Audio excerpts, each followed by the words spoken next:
नमस्कार, बहुत बहुत स्वागत है आपका। बात करने जा रहे हैं नरेंद्र बुल कुमार की। सबसे पहली बात, उन्हें बुल क्यों कहा जाता था? दरअसल जब वो सेना में पहुंचे भी नहीं थे और आईएमए में एक कैडेट थे, उस वक्त पे अपने से सीनियर, उनसे 6 इंच लंबे एक अपने ही अफसर को जब बॉक्सिंग में वो चैलेंज कर रहे थे तो उनका जो टसल था वो बिल्कुल एक बुल की तरह था। मतलब जब वो अपने टारगेट पर अप्रोच कर रहे थे तो उन्हें बुल की तरह मार रहे थे और इसीलिए वो उस फाइट को तो हार जाते हैं, लेकिन उस फाइट के बाद जो नतीजा आता है उसमें लोग उन्हें कहते हैं कि you fought like a bull, आप एक बुल की तरह लड़े, इसीलिए आपका नाम आज से नरेंद्र बुल कुमार। अपने आखिरी वक्त तक यानी कि 31 दिसंबर 2020 तक नरेंद्र बुल कुमार जो है वो बुल उनके नाम से हटा नहीं।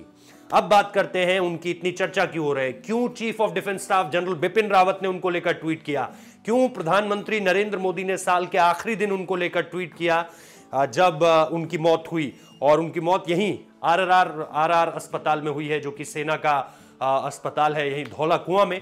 और उसको लेकर के जानकारी सामने निकल कर आई कि उनकी जो है वो मृत्यु हो चुकी है। इसके बाद हर किसी ने उनके कंट्रीब्यूशन को याद किया, लेकिन नरेंद्र बुल कुमार इतने अहम क्यों हो जाते हैं? अगर आज हम कहते हैं कि सियाचिन हमारा हिस्सा है तो सियाचिन को हमें देने वाले नरेंद्र बुल कुमार ही हैं।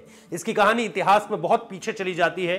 तकरीबन लेट 1970s में जर्मनी की तरफ से कुछ लोग आए जो कि भारत की तरफ से उस चोटी पर चढ़ना चाहते थे जहां से कहीं ना कहीं आप सियाचिन के हिस्से तक पहुंच सकते हो। लेकिन वो जो मैप लाए थे उस मैप में जो है पाकिस्तान ने इंटरनेशनल मैपिंग में कुछ इस तरह से प्रोजेक्ट किया था वहां की सीमा को, जिसमें सियाचिन का हिस्सा पाकिस्तान को दे रखा था।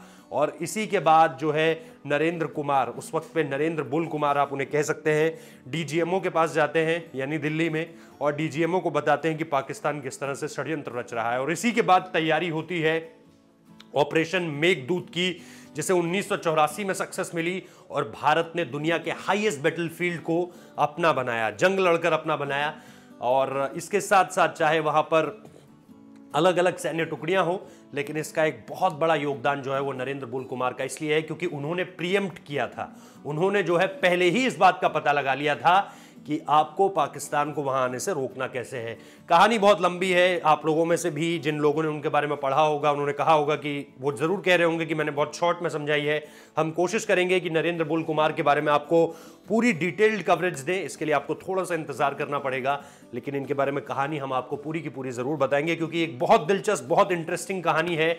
और सचमुच में अगर आपको अपने हीरोज के बारे में जानना है तो ये उनमें से एक है। बाकी फिल्मी सितारे तो होते ही हैं, लेकिन सही मायनों में नायक हमारे देश के ये हैं जिनमें एक नाम नरेंद्र बुल कुमार का भी है। बहुत बहुत शुक्रिया इस वीडियो को देखने के लिए।